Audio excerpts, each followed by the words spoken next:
Sisi ndo wale mliotukata, kasema tufike.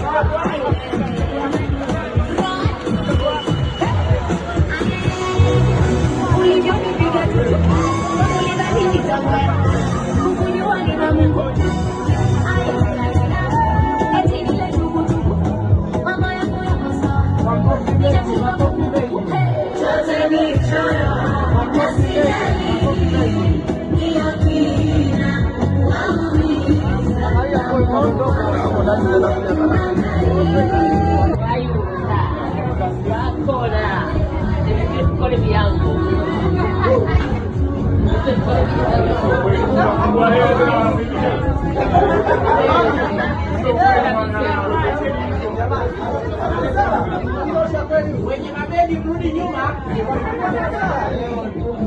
Tumehesabu mchele. Watu wenye mabegi waandishi. Kamera zipo.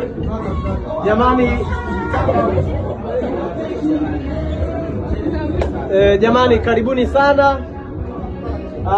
Asma sasa Asma ametuleta kwenye jambo lake, na jambo lake ndio hili hapa. Nadhani mwenyewe anaweza kaliongelea vizuri zaidi na sisi tukawa shuhuda.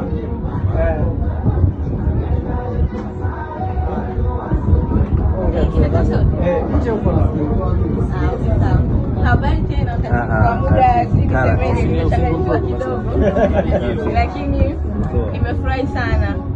Hapa panaitwa Asma Staples, ni duka la vyakula, lakini kama mnavyoona kuna nafaka na kuna baadhi ya bidhaa ziko kwa majina yangu. Kwa mfano pia kuna lishe, sembe, dona na baadhi ya bidhaa zitakazokuwa zinakuja mbeleni.